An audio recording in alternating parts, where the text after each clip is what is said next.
memuji namamu sepanjang umur hidupku. Terpujilah Kau Tuhanku.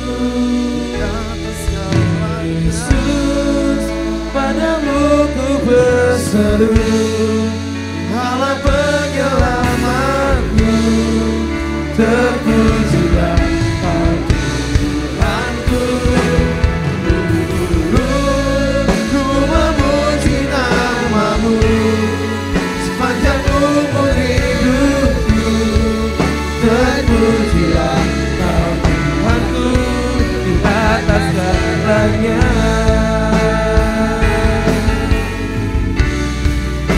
Di atas segalanya.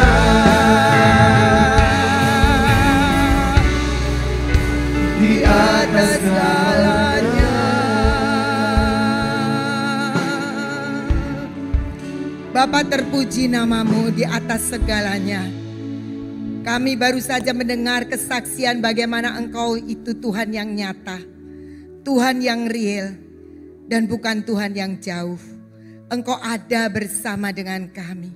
Firman-Mu selalu mengiringi kehidupan kami. Dan Engkau membuktikan bahwa apa yang Engkau katakan lewat firman-Mu adalah ya dan amin. Kami bersyukur Tuhan, Engkau sudah kuatkan kami. Dan Engkau terus akan berbicara kepada kami malam hari ini. Biarlah saat ini Bapa, siapkan hati kami. Biar roh hikmat, wahyu dan pengertian turun atas kami. Membuat kami dapat menangkap apa yang Engkau perkatakan di tempat ini. Kami percaya Tuhan, bukan manusia yang akan berbicara, tetapi roh-Mu sendiri yang akan berbicara. Dan Engkau akan nyatakan itu untuk kami boleh semakin hari, semakin masuk di dalam kedalaman-Mu Tuhan. Terima kasih Bapa, kami mempercayakan waktu ini ke dalam tangan-Mu. Kami undang Roh Kudus untuk Engkau menerjemahkan semua. Engkau memberikan kepada kami Tuhan perkara-perkara yang baru. Terima kasih, kami mengucap syukur di dalam nama Tuhan Yesus. Sama-sama kita katakan amin. Shalom saudara-saudara. Saya dikuatkan dengan kesaksian dari Pak Sambas. Saya tahu Tuhan kita itu sangat-sangat nyata. Dia itu Allah yang hidup dan sangat berbeda dengan Allah yang lain, ilah-ilah yang lain. Kita punya Allah yang sangat berbeda karena Dia adalah Allah yang sesungguhnya. Saudara-saudara, saya sering kali tergelitik dengan satu ayat. Sebenarnya ayat ini diawali dengan ketika Tuhan itu memberitahukan sebuah perumpamaan tentang talenta. Saya tidak akan baca dari ayatnya yang pertama, saudara pasti sudah dengar semua. Satu ketika Tuhan menyampaikan satu perumpamaan, seorang tuan yang akan bepergian, dia memberikan tanggung jawab kepada hamba-hambanya. Dikatakan ada yang dapat 1 talenta, 2 talenta, dan 5 talenta. Kemudian tuan ini pergi dan pada waktunya tuan ini kembali. Dan ternyata hamba yang mendapat 5 talenta itu dia membawa lagi 5 talenta. Setelah dia olah, dia kerjakan 5 talenta itu. Jadi 10 talenta. Tuhan mengatakan, hai engkau hamba yang baik dan setia. Masuklah dalam sukacitaku. Nah, demikian juga dengan hamba yang kedua, dia punya 2 talenta. Nah, 2 talenta kembali dapat 2 talenta lagi. Dan Tuhan sangat suka sekali. Tapi hamba yang ketiga, dia punya 1 talenta, dia simpan. Kemudian pada waktu tuannya datang, dia katakan begini, Tuan engkau adalah orang yang tidak pernah menabur tapi engkau maunya nuai. Dan sebagainya dan sebagainya. Dan dikatakan, hei engkau hamba yang jahat dan malas. Padahal dia dikasih 1 talenta, balikin 1 talenta. Gak rugi. Tapi tuannya mengatakan, kenapa kamu gak kasihkan ini 1 talenta kepada orang yang bisa menjalankan talenta ini. Dan akhirnya keputusan dari tuannya adalah 1 talenta ini diberikan kepada hamba yang sudah punya 10 talenta. Ada satu ayat yang kita akan renungkan malam ini. Di dalam Matius 25 ayatnya yang ke-29 dikatakan demikian. Karena setiap orang yang mempunyai kepadanya akan diberi sehingga dia berkelimpahan. Tetapi siapapun yang tidak mempunyai, apapun juga yang ada padanya akan diambil. Saudara-saudara, kita pikir Tuhan itu aneh banget. Biasanya kalau kita membagi sesuatu, bagi yang sudah punya nggak dikasih lagi. Apalagi kalau punyanya banyak. Yang kita mau bagiin itu kita pasti kita berikan kepada yang nggak punya. Dan kita pikir itu logis. Dan kita pikir itu adil. Dan kita pikir itulah yang seharusnya. Tapi kita punya Tuhan yang berbeda. Dia bilang begini, kepada yang sudah punya akan dikasih lagi sampai kelimpahan. Tapi yang gak punya dikorek sama Tuhan. Apa yang tinggal sisanya ini tak ambil lagi. Sampai kamu ludes gak punya apa-apa. Kira-kira seperti itu. Saya merenungkan, maksud Tuhan apa sih ya? Kalau dipikir-pikir aneh Tuhan. Kenapa engkau justru berikan kepada yang sudah punya. Yang udah punya itu udah gak kewadahan. Ibaratnya begitu. Tapi Tuhan mau kasih dengan berlimpah. Sampai kelimpahan. Saudara-saudara, saya kemudian melihat ya. Satu ayat juga. Kenapa Tuhan itu seringkali memberi selalu kepada yang sudah punya. Bukan memberi kepada yang gak punya. Ketika Besaleel dan Aholiab itu ditunjuk untuk membangun kemah suci. Di dalam Keluaran 31 ayat 6 dikatakan seperti ini. Juga aku, kata Tuhan, telah menetapkan di sampingnya Aholiab bin Ahisamah dari suku Dan. Dalam hati setiap orang ahli telah kuberikan keahlian. Haruslah mereka membuat segala apa yang telah kuperintahkan kepadamu. Dikatakan di sini kepada setiap orang yang ahli Tuhan memberikan keahlian. Jadi saudara-saudara, kalau saudara yang ngerasa bodoh gak usah minta sama Tuhan. Percuma, yang dikasih sama Tuhan bukan yang bodoh. Yang dikasih Tuhan itu yang ahli-ahli. Jadi saudara-saudara yang merasa saya tuh gak bisa apa-apa, jangan berharap Tuhan akan kasih. Karena Tuhan akan memberikan keahlian kepada ahli. Bukan kepada orang-orang yang biasa. Aneh ya? Tapi sebenarnya gak aneh. Wajar-wajar aja. Coba kalau saudara pikir ya. Saudara pikir kalau di dalam satu perusahaan entah satu organisasi apapun juga. Biasanya orang yang yang pintar itu terus malah dikasih tugas terus. Betul kan? Kalau kita mau percaya mana, udah kamu aja. Kamu yang sudah bisa. Yang bisa tambah jadi tambah bisa. Yang gak bisa gak pernah dapat kebahagiaan apa-apa. Kenapa? Ya karena sebenarnya senenglah kalau nyuruh orang yang pintar itu daripada nyuruh orang yang kurang pintar. Ternyata Tuhan juga begitu. Dan Tuhan itu ternyata hanya akan memberikan sesuatu kepada orang yang punya, bukan orang yang tidak punya. Kenapa?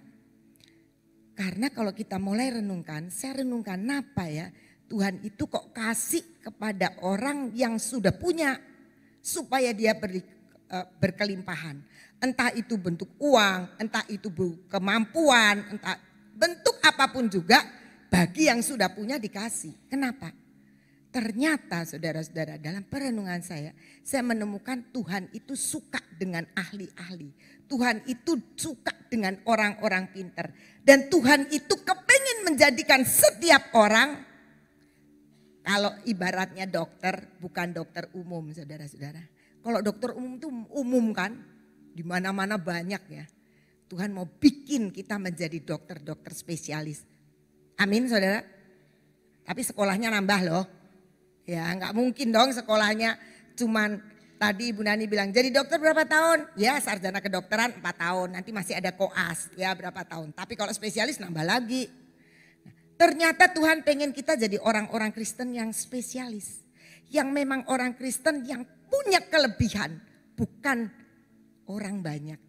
Kalau kita lihat di Alkitab itu ada orang kebanyakan. Orang kebanyakan itu yang kerjanya rame-rame ikut Tuhan. tapi tidak pernah berani satu-satu ikut Tuhan. Tuhan pilih murid-muridnya 12. Dari 12 Tuhan pilih 3 orang. Tapi kita lihat juga ada satu murid Tuhan. Dia menjadi pilihan adalah Rasul Paulus.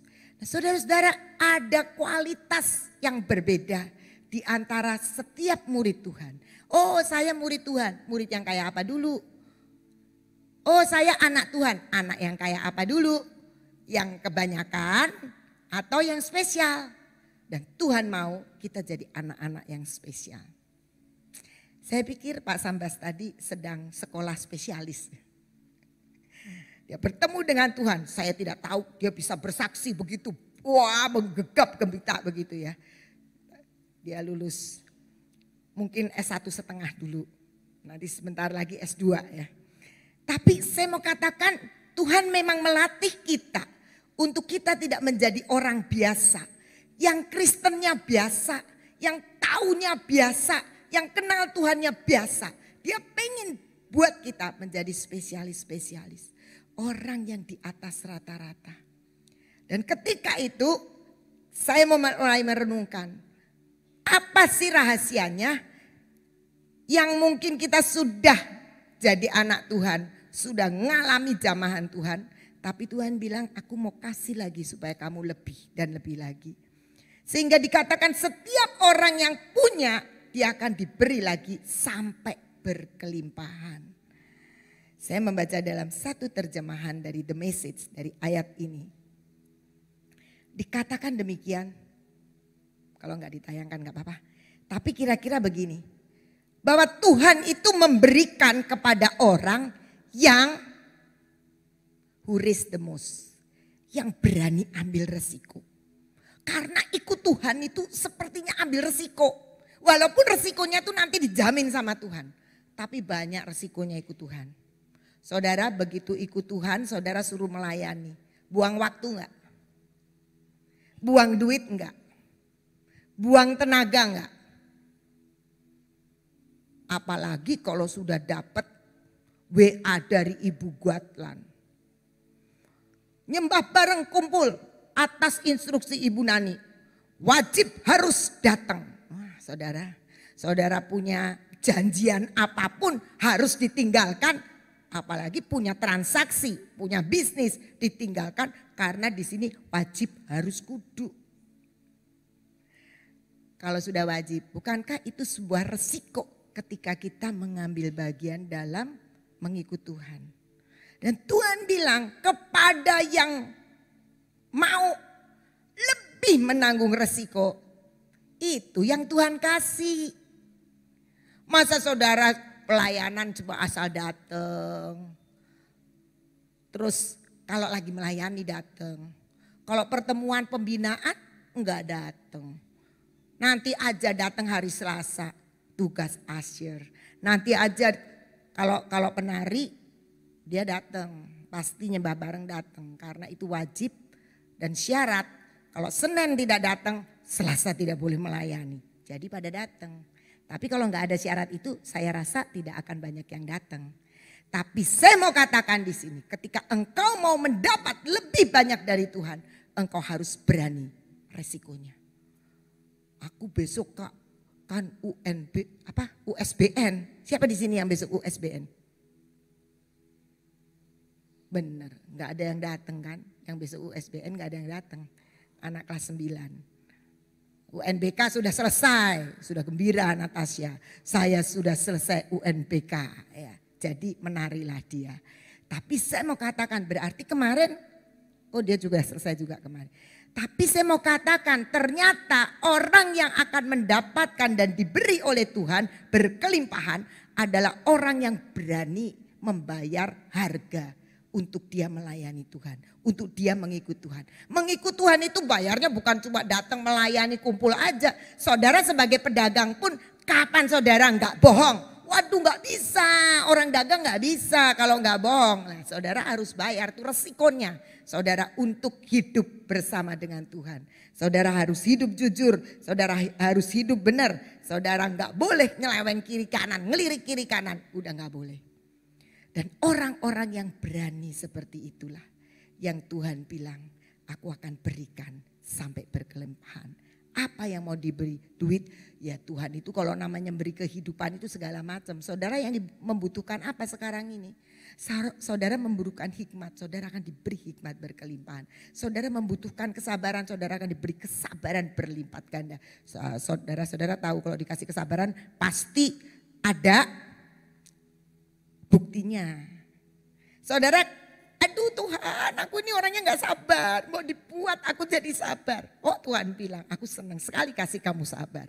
Tapi untuk membuktikan Anda sabar, Anda harus ketemu ujian. Orang yang menjengkelkan, nah, ya kan, berlimpah-limpah datang orang menjengkelkan. Lah Tuhan, aku tuh doa supaya aku sabar.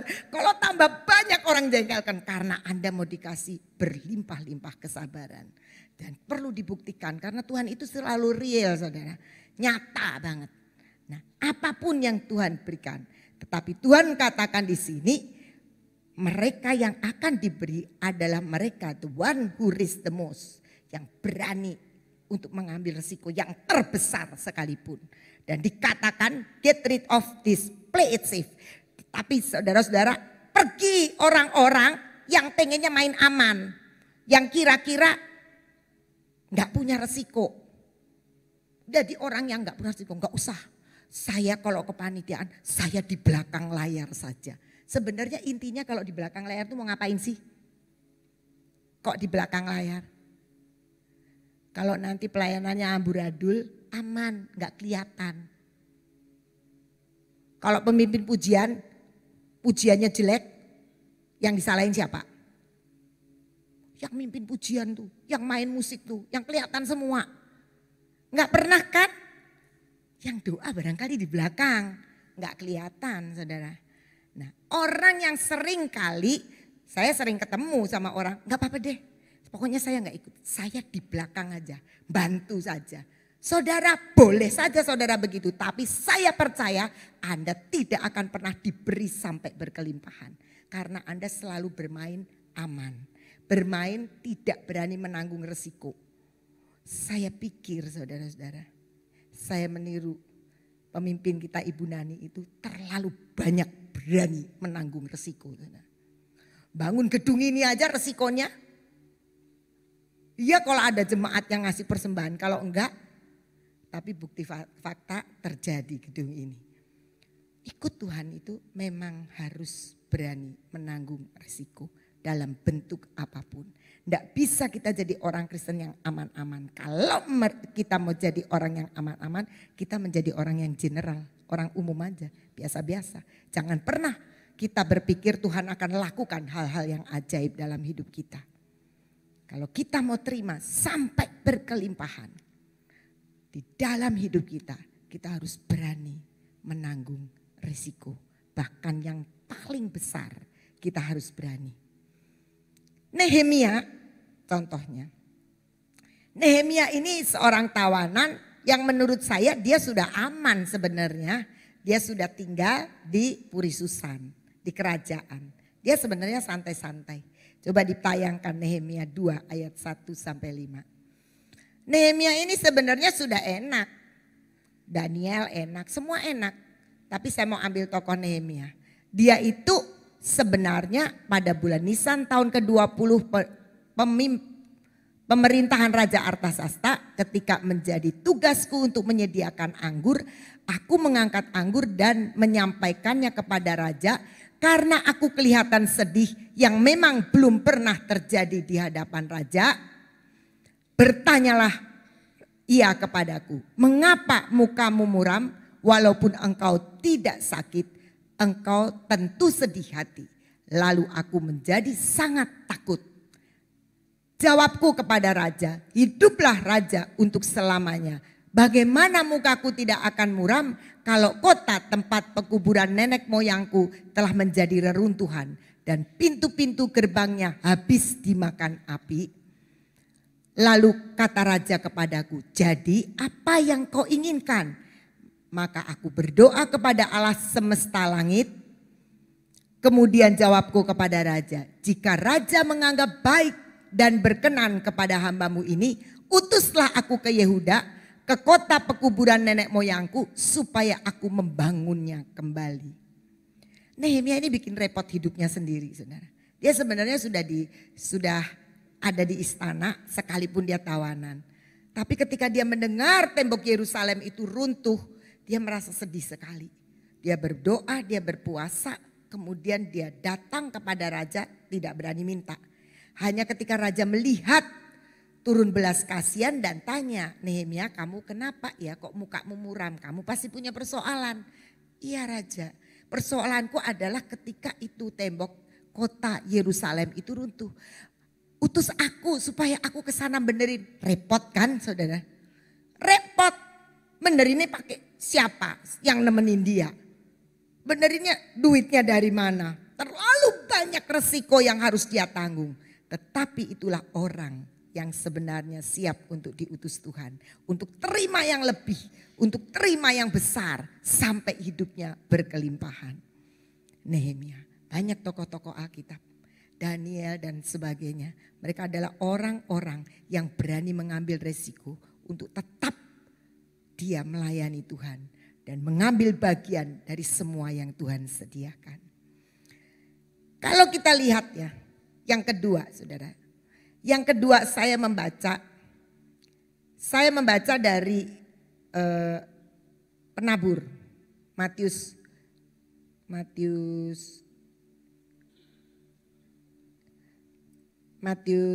13 ayat tentang penabur benih.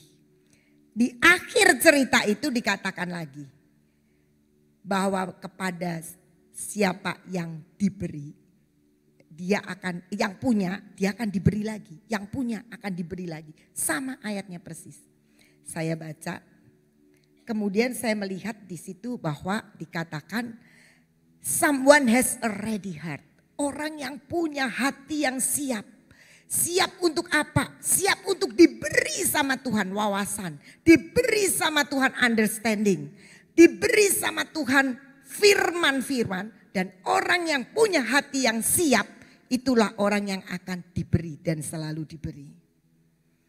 Tadi Pak Sambas bilang ya, saya dulu kalau baca Alkitab ya sekedar baca saja. Sama bacanya, baca. Kenapa? Karena tidak punya hati yang siap. Tapi ketika Tuhan mulai bekerja dalam hidupnya dan dia punya ready heart.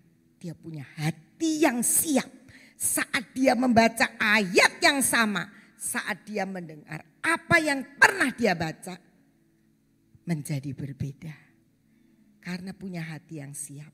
Dan kepada mereka yang seperti itu. Tuhan akan berikan. Tuhan akan berikan sampai berkelimpahan. Kita perlu punya hati seperti itu. Hati yang siap. Hati yang siap itu yang seperti apa? Saudara sering kan kalau kita mendengar firman. Apa iya sih? Itu kan buat mereka. Itu kan buat dia. Bukan buat saya. Itu bukan punya hati yang siap. Punya hati yang siap itu sampai ketika Tuhan berbicara yang paling tidak masuk akal. Kita tetap percaya. Sampai yang ayat yang aneh banget. Kita tetap terima itu. Dan mengaminkan. Itu hati yang siap. Dan hati yang siap adalah hati yang selalu mau digerakkan oleh Roh Kudus. Dari dalam itu Roh Kudus mulai berbicara apa dia lakukan. Itu hati yang siap. Hati yang siap adalah hati yang selalu terbuka. Ketika ada hal-hal yang mungkin bagi kita aneh. Saya mendengar ketika mulai Bahtera ini. Bahtera kan dulu biasa. Terus berjalannya waktu mulai ada yang namanya batik profetik. Semua tindakan mulai profetik. Tidak banyak orang Kristen mengaminkan itu. Apa-apaan sih ini? Apa-apaan sih ini? Yang benar aja. Saudara, sebenarnya hati yang siap ketika mulai dengar. Begitu dah. Oh begitu ya. Ada peperangan. Ada doa macam-macam begini. Aneh, mempertahankan. Coba balik ke Alkitab. Tuhan aku mau ngerti. Tuhan aku mau tahu. Tuhan aku mau kenal Engkau lagi. Itu hati yang siap. Tapi sebaliknya ada orang yang nggak lihat Alkitab, tapi begitu ini sudah melenceng dari apa yang saya tahu dulu, dia udah tolak. Padahal hati yang siap adalah hati yang ketika dia mau belajar sesuatu dari Tuhan. Ketika Tuhan buat sebuah wawasan yang baru, insights, suatu wawasan yang baru, sesuatu yang baru yang aneh buat hidup kita. Dan semua pengertian-pengertian itu akan mengalir dalam hidup kita. Karena itu Tuhan bilang, makanya aku sama orang-orang yang gak punya hati yang siap, aku kalau cerita pakai perumpamaan aja. Kenapa? Karena hati yang siap itu sebenarnya akan menumbuhkan di dalam diri kita satu langkah yang akan Tuhan tuntun untuk lebih maju dan lebih maju lagi. Saudara, ada satu kesaksian yang saya baru baca di artikel, kemudian saya cari di Google dan ketemu. Yaitu seorang anak Belanda. Anak Belanda, anak ini umurnya baru 5 tahun, hampir 6 tahun. Lahir tahun 2010 saudara. Namanya itu Tin Kolsteren. Nah, itu Kolsteren, Tin Kolsteren. Dia umur 5 hampir umur 6 didiagnosa dan ternyata dia kena sakit kanker otak ganas. Dokter bilang begini, ini kalau di kemoterapi dia hanya memperpanjang umur 1-2 tahun, kata dokter. Tapi orang tuanya tetap mau dia di kemoterapi. Ketika anak ini di kemoterapi yang pertama, dia tanya sama dokternya. Dia bilang gini, dokter, memang banyak toh anak-anak yang kena kanker otak. Kata dokternya, iya banyak. Tapi tidak semua bisa mendapat pengobatan. Karena mereka miskin, gak punya uang, sehingga gak bisa ditangani. Jadi ya sudah, mereka nunggu aja sampai maut menjemput.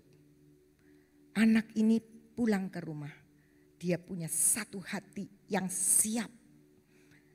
Hati yang siap untuk terima sesuatu dari Tuhan. Anak umur 5 tahun bisa apa saudara? Kalau Tuhan meniliklah dia gak punya apa-apa. Tapi dia punya satu, yaitu hati yang siap. Saya mau tolong anak-anak lain yang punya kanker otak. Dia bilang sama orang tuanya gini, saya mau kerja, umur 5 tahun. Saya mau kerja. Papa mamanya ketawa. Ya boleh aja, kamu kerja apa umur 5 tahun. Dan sama papahnya itu dia anggap enteng saja. Tapi anak ini punya hati yang siap. Siap untuk terima sesuatu dari Tuhan. Boleh dikerjakan dalam hidupnya. Besoknya dia ke sekolah. Mungkin TK ya, umur 5 tahun, hampir 6 tahun. Karena dia sakit tahun 2016, itu tak lahir 2010. Jadi dikatakan 5 menjelang 6. Dia ke sekolah, dia bawa kitek ibunya. Mamahnya tuh punya kitek, suka kitek. Jadi dia bawa kiteknya. Terus dia bilang sama temennya, kamu mau gak saya kitek? Bayar 1 euro, ini orang Belanda. Temennya boleh dah, nah, seneng temennya, temen sekelasnya dikitekin sama dia. Banyak, bagus aku juga mau. Lama-lama temen kelas sebelah, besoknya aku juga mau.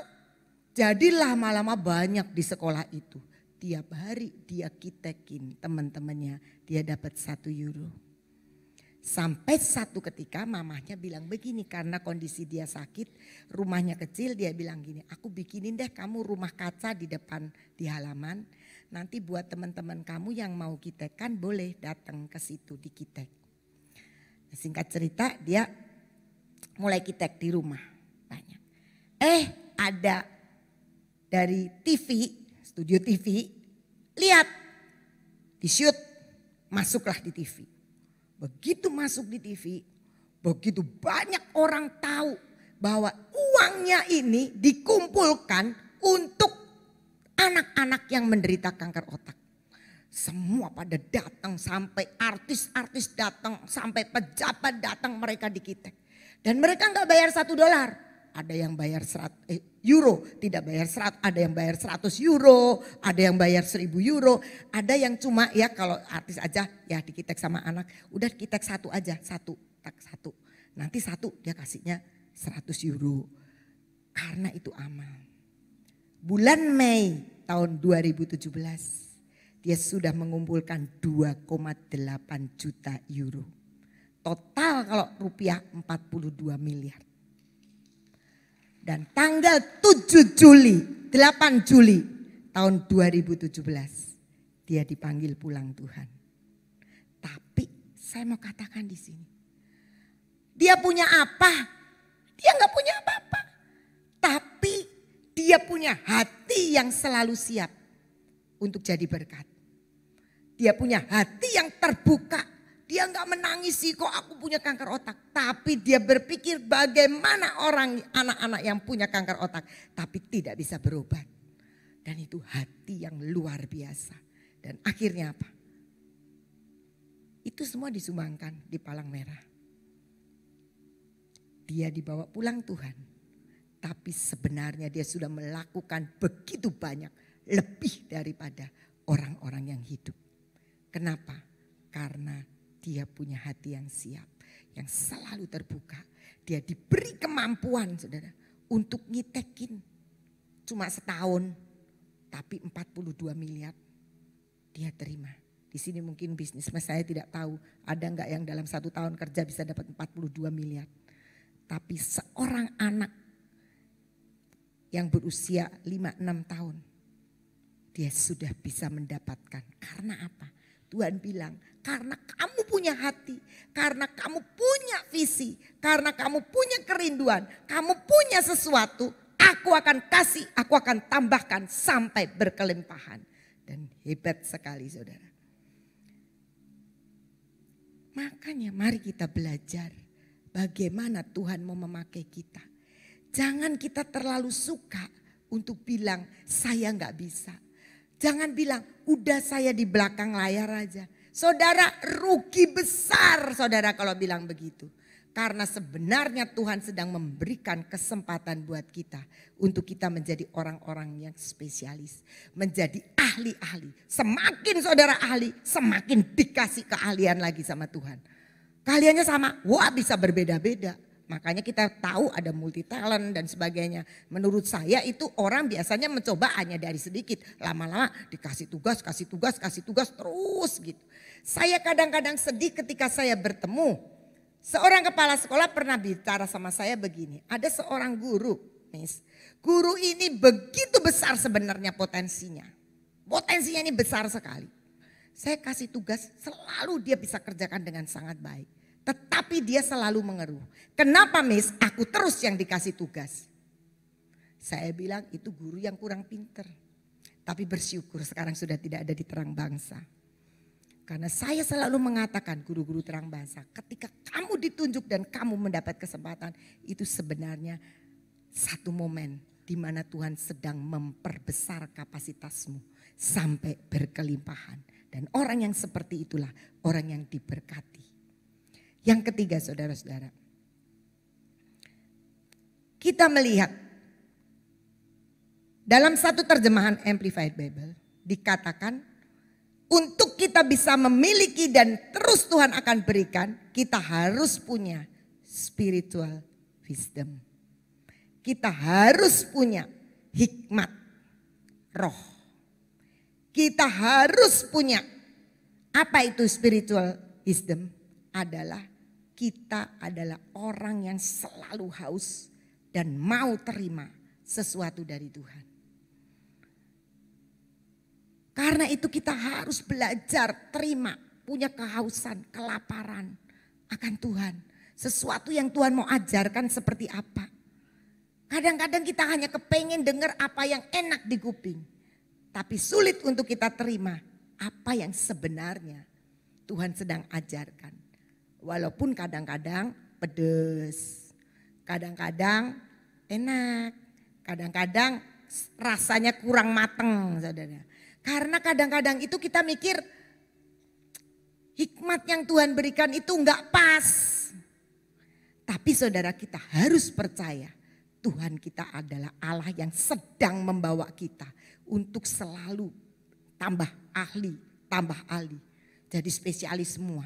Tuhan gak mau kita jadi orang biasa-biasa. Kecuali keputusan kita sendiri untuk jadi orang biasa. Tuhan tetap menginginkan kita menjadi orang-orang yang spesial. Karena itu kita perlu spiritual wisdom itu. Saya mau kesaksian, mungkin saya sudah sering bagikan di Praise and Worship. Kadang-kadang kita kan disuruh ya, di Bahtera itu disuruh kalau doa pagi-pagi suruh bilang, aku aktifkan malaikat, aku aktifkan malaikat. Dengan pikiran juga gak jelas juga. Malaikatnya sudah diaktifkan, malaikatnya duduk aja. Ini gue udah aktif nih, udah aktif. Tapi disuruh apa gak jelas. Tapi kita harus percaya firman Tuhan sedang mengatakan di sini bahwa malaikat itu adalah roh yang melayani kita. Kita buka dari Ibrani 1 ayat 13 sampai 14. Dikatakan di sini, dan kepada siapakah di antara malaikat itu pernah ia berkata, duduklah di sebelah kananku sampai ku buat musuh-musuhmu menjadi tumpuan kakimu. Bukankah mereka semua, itu yang tadi malaikat itu, adalah roh-roh yang melayani, yang diutus untuk melayani mereka yang harus memperoleh keselamatan. Jadi sebenarnya malaikat itu disediakan Tuhan untuk melayani kita, orang-orang yang akan diselamatkan. Yang sudah ditentukan nama Tuhan untuk diselamatkan. Jadi mari kita semua sadari bahwa malaikat yang ada jutaan malaikat apa saja. Ibu Iin pernah menerangkan di khotbahnya ada 12 malaikat. Tapi kita harus percaya malaikat itu adalah utusan roh-roh yang untuk melayani kita. Yang ditugaskan Tuhan untuk melayani kita. Dan ketika kita punya yang namanya spiritual wisdom, kita harus percaya. Tadinya kita kan waktu kecil, saya dari kecil itu kalau cerita malaikat itu cuma bayanginnya di hari Natal aja ada malaikat-malaikat datang ke Maria, malaikatnya bersayap ya kan. Terus biasanya malaikat nggak ada yang laki ya. Selalu kalau di sandiwara itu perempuan ya. Padahal nggak jelas kan malaikat itu kan memang tidak perempuan tidak laki. Tapi kita perempuan yang cantik-cantik pakai mahkota. Sehingga konsep kita malaikat itu adalah makhluk-makhluk yang cantik-cantik yang kerjanya terbang sana terbang sini. Terus nanti menyampaikan berita dan sebagainya. Kita harus menyadari firman itu. Ada hikmat yang kita akan terima dari setiap pengajaran Tuhan. Dan dikatakan di sini waktu Bahtera mengatakan, di Bahtera dikatakan aktifkan malaikat. Saudara satu hari saya di rumah saya itu, di kamar saya itu dak beton, saudara. Dak beton kemudian ada tempat turun segini, ini turun. Terus di situ ceritanya kalau mau nonton TV, padahal saya tidak hobi nonton TV, jadi nggak pernah duduk-duduk di situ, saudara. Tiba-tiba hujan, mulai musim hujan. Ini musim hujan Januari nih, Desember Januari. Airnya keluar menggenang, saudara, menggenang. Jadi setiap kali habis hujan besar, dipel. Saya mikir, waduh ini ada yang ngerembes, ada pipa atau yang bocor atau yang bagaimana ini. Pokoknya ini ada air. Saya langsung membayangkan saudara. Waduh kalau ini mau dibongkar repotnya kayak apa saudara. Dak beton gak jelas bocornya di mana. Ketika saya merenungkan itu ya, di dalam kamar lagi. Jadi kalau bongkar-bongkar aduh sangat mengganggu. Ketika saya mikir gitu tiba-tiba diingatkan malaikat saudara. Malaikat itu bisa menolong kita. Dan memang dia adalah utusan roh yang melayani kita. Tiba-tiba ada kekuatan roh iman yang luar biasa. Dan saya bilang gini, Tuhan malaikat itu kan disuruh nolong orang yang diselamatkan termasuk saya. Saat ini saya aktifkan. Kamu pasti punya malaikat macam-macam Tuhan. Malaikat bagian plumbing pasti kamu punya. Ini saya nebaknya plumbing karena saya orang sipil ya. Jadi yang murim ini pipa-pipa yang itu. Jadi saya bilang gini, Tuhan kirim sekarang malaikat bagian plumbing. Untuk melihat semua ini instalasi-instalasi pipa-pipa yang ada di dalam saya tidak tahu. Kalau tukang Tuhan dia nggak bisa, mesti bobok. Tapi kalau malaikat adalah roh, dia bisa nyesep ke sini. Pasti tahu. Dan saat ini dalam nama Tuhan Yesus engkau malaikat, engkau beresin ini. Pelambing yang mana saya tidak tahu. Pokoknya kamu pasti tahu. Kamu cari. Sudah. Saya mengucap syukur. Saudara, saya mau kasih tahu. Allah kita tuh real banget. Sejak hari saya bicara itu. Sampai hari ini tidak pernah ada kebocoran air lagi. Kering semua di dak itu. Tidak ada sama sekali. Saya hanya ingin saudara mengingatkan Tuhan kita real. Setiap yang diberitakan di sini. Walaupun mungkin saudara bilang aneh ya, baru tahu masa malaikat jadi pembantunya kita. Terserah, Alkitab yang bilang begitu. Kerjakan, maka dia akan menjadi Allah yang nyata. Firman itu nyata banget. Itu spiritual wisdom. Ada hikmat roh yang Tuhan berikan. Ketika kita mau mencari, ketika mau terbuka, ketika kita mau menangkap apa yang dari Tuhan. Walaupun aneh, orang akan bilang aneh, biarin. Kalau kita benar-benar punya dasar firman, gak usah takut. Oh, masa ini begini sih? Mestinya gak begitu. Oh, terserah. Alkitab mengatakan Tuhan menginginkan engkau sempurna sebab Bapa di surga sempurna. Nanti kita ngomong begini, mana bisa saya sempurna? Mana bisa saya sempurna? Yang bisa sempurna itu cuma Tuhan. Saudara, saya mau katakan. Yang bilang hendaklah kamu sempurna sebab Bapamu di surga sempurna. Siapa? Tuhan Yesus. Artinya kita bisa sempurna enggak? Bisa. Caranya gimana? Ya itu kadang-kadang untuk jadi sempurna sama Tuhan diunyel-unyel saudara-saudara. Supaya kita bisa jadi sempurna. Tangan Tuhan yang akan membentuk kita. Kita punya bagiannya apa? Punya hati yang siap. Punya wisdom, roh. Punya apa lagi? Tadi berani mengambil resiko. Jadi mari kita belajar. Tuhan itu sangat nyata. Dan dia menginginkan kita menjadi orang-orang yang berbeda. Tuhan gak seneng cuma kita kumpul-kumpul selesai. Tuhan gak seneng kalau kita cuma ya hari Minggu jadi orang biasa. Gak apa-apa toh, yang penting saya kan sudah terima keselamatan. Betul, saudara sudah terima keselamatan. Tapi apakah Tuhan itu nyelamatin saudara cuma mau begitu? Enggak, dia punya visi untuk saudara bisa menyelamatkan orang lain. Saudara, untuk saudara lebih kenal Tuhan supaya saudara kita punya fasilitas yang sangat-sangat banyak dan besar lewat firman Tuhan. Dan Tuhan mau itu dinikmati oleh hidup kita. Sehingga kita gak pernah khawatir. Satu ketika saya itu ketemu dengan seorang yang wawancara interview dengan saya. Dia seorang baker yang sudah kerja 13 tahun. 13 tahun di satu perusahaan baker. Dia wawancara dengan saya. Ada satu kata-kata yang bagi saya itu ajaib banget dikatakan. Bukan anak Tuhan. Dia bilang gini. Ibu, kunci untuk membuat roti jadi enak itu adalah hati yang sukacita. Walaupun resepnya sama, tapi kalau bikinnya sambil gerundel-gerundel jadinya gak enak. Itu pengalaman saya. Pokoknya kalau buat roti mesti hatinya senang. Dia cerita gitu. Saya perhatiin. Oh iya ya, iya juga ya. Gitu, dia gitu. Tapi saya nggak berpikir begitu. Ya cuma saya bilang, oh ini kalau orang tahu kunci gitu. Saudara tahu. Beberapa hari kemudian saya baca di pengkhotbah. Tidak ada hal yang lebih baik kecuali kamu bekerja dengan gembira. Yuk dibuka yuk. Pengkhotbah 2.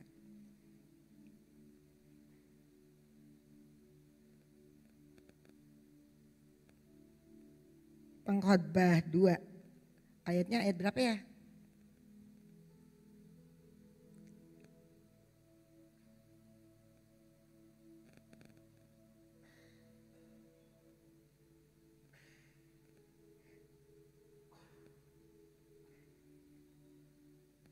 Oh maaf. Pengkhotbah 3 ayat 22. Aku melihat bahwa tidak ada yang lebih baik bagi manusia daripada bergembira dalam pekerjaannya. Sebab itu adalah bagiannya. Dikatakan aku tidak akan melihat yang lebih baik daripada manusia bergembira dalam pekerjaannya. Kita seringkali punya kerjaan tapi kita ngerjain dengan uring-uringan. Alkitab bilang tidak ada yang lebih baik. Jadi kalau saudara mau beres kerjaannya, saudara harus bergembira dalam melakukan pekerjaan. Kalau saudara bekerja, aduh stres, percayalah saudara nggak akan jadi dengan baik. Jadi di sini dikatakan, mari kita lakukan. Karena Alkitab yang bilang tidak ada yang lebih baik bagi manusia daripada bergembira dalam pekerjaannya. Tidak ada yang lebih baik. Saudara percaya nggak? Terserah, tapi saya percaya. Dan saya praktekkan saudara. Bukan soal bikin roti ya saudara. Dalam setiap pekerjaan saya belajar untuk gembira. Pekerjaan yang ruwet. Kadang-kadang saudara-saudara saya baru pembantu minta keluar hari ini. Besoknya temannya minta keluar lagi karena temannya keluar. Dia takut sama kerjaan tambah banyak. Tapi saya kemudian begini, oh dalam pekerjaan ini saya tetap harus bergembira. Karena tidak ada yang lebih baik. Tiba-tiba Tuhan ingatkan Mazmur 37 ayat 4. Bergembiralah karena Tuhan, maka engkau akan terima apa yang diinginkan hatimu. Saya langsung bilang gini, Tuhan ini nih ya kalau urusan begini sebenarnya saya enggak pas kalau bergembira. Tapi karena Alkitab bilang, karena engkau bilang bergembiralah bukan karena pembantu keluar. Bergembiralah bukan karena karyawan keluar. Tapi bergembiralah karena Tuhan tetap ada dalam hidup saya. Jadi saya bilang, Tuhan mestinya enggak pas kalau saya itu suruh bergembira. Tapi saya mau bikin jadi pas. Saya mengucap syukur karena saya tahu. Karena Tuhan yang membuat saya tetap bersuka cita. Saya gembira-gembira aja saudara. Tiba-tiba orang datang mau kerja, tiba-tiba dan sebagainya. Dan Tuhan menyelesaikan semua. Saya mau katakan di sini, mari kita belajar. Siapkan hati kita. Karena Bapak Ibu punya sesuatu, baru Tuhan tambahin.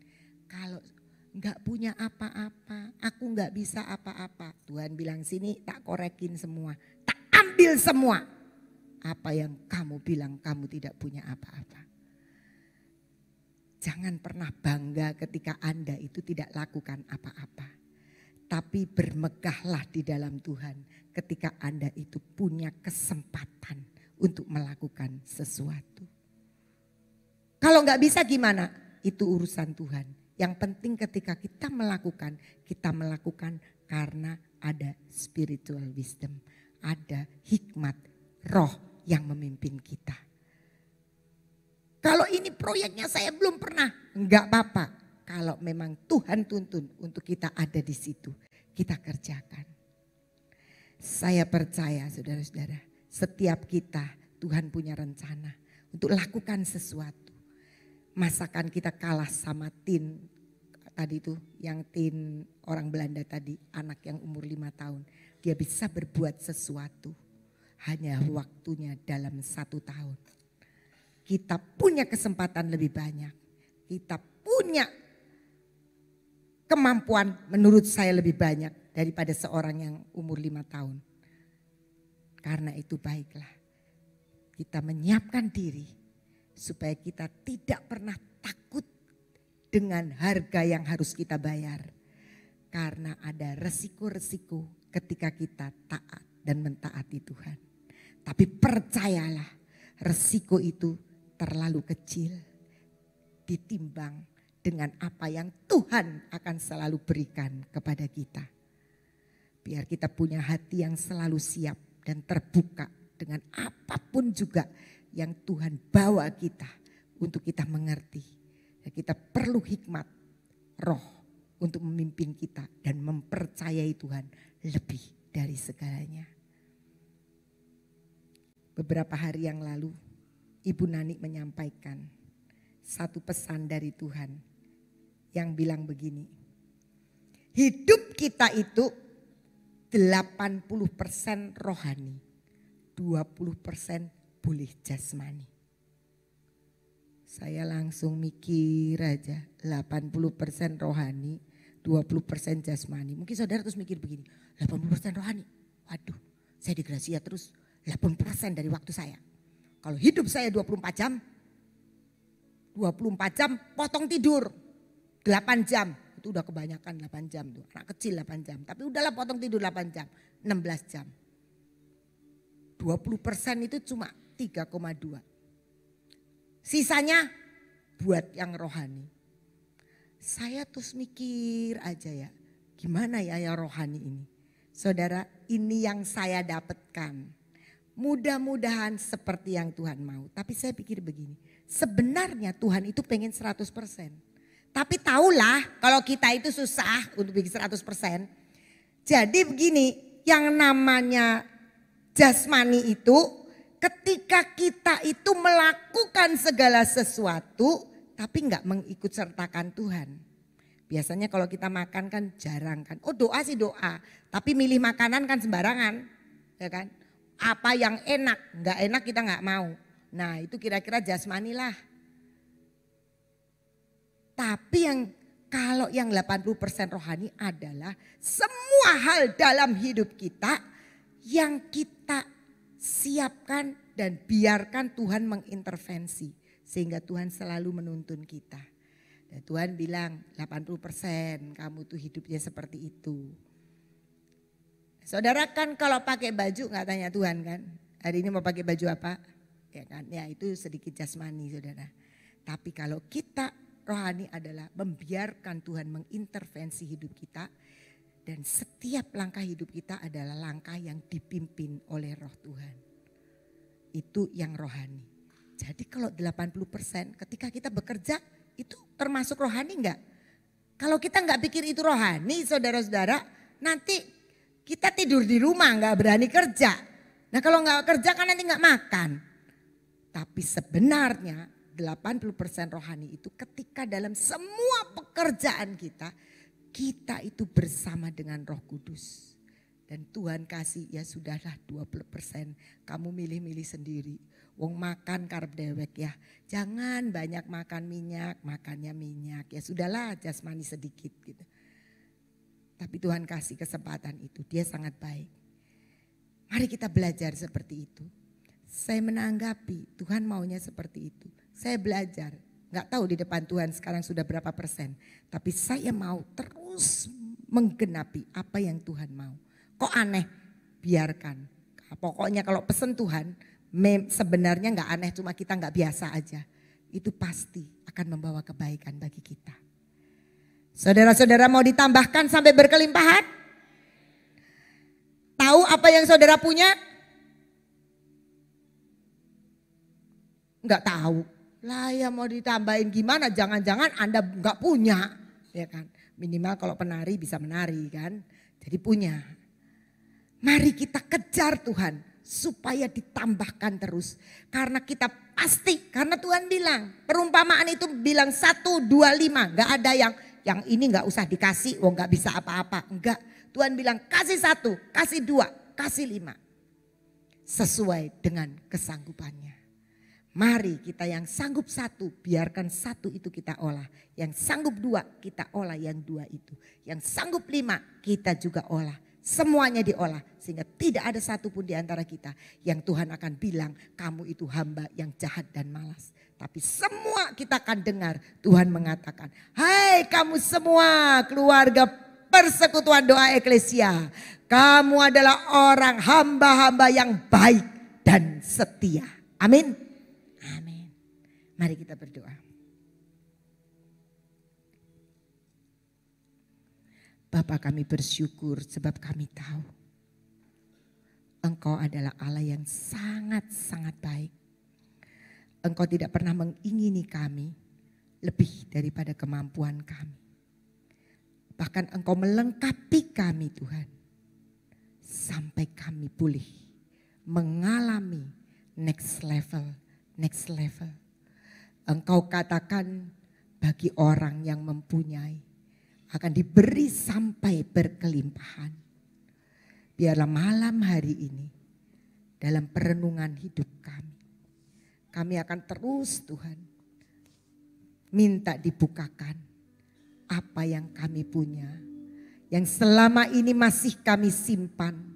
Yang belum kami keluarkan, yang belum kami pakai, sehingga Engkau menantikan apa yang dapat kami persembahkan bagi Engkau. Untuk Engkau menambahkan terus di dalam hidup kami. Bapa, biarlah malam ini kami boleh memiliki hati yang selalu terbuka bagi Engkau. Selalu bisa disentuh oleh firman-Mu. Disentuh Tuhan oleh setiap peristiwa dan mengerjakannya untuk Engkau. Biarlah kami tahu Tuhan, bahwa ada begitu banyak resiko yang harus kami ambil, yang menjadi sebuah harga yang harus kami bayar dalam pengikutan kami kepadamu. Dan kami menyadari jauh lebih besar dan lebih indah yang Engkau akan berikan ketika kami berani bertaruh dengan Engkau. Bapa, kami bersyukur karena Engkau sediakan kami spiritual wisdom. Satu kekuatan untuk kami terima sesuatu yang baru. Terima sesuatu yang ajaib. Terima semua yang Engkau sediakan buat kami. Terima kasih Bapa. Biar malam ini Engkau boleh menguatkan kami. Biar malam ini Engkau boleh memberikan kepada kami pengertian demi pengertian.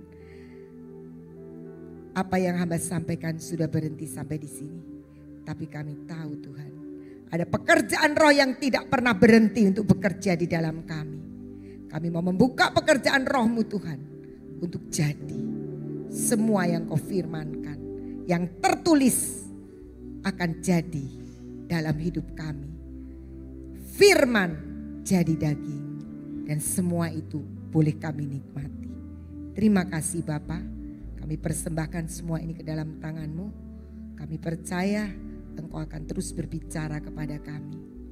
Di dalam nama Tuhan Yesus kami berdoa dan kami percaya. Sama-sama kita katakan,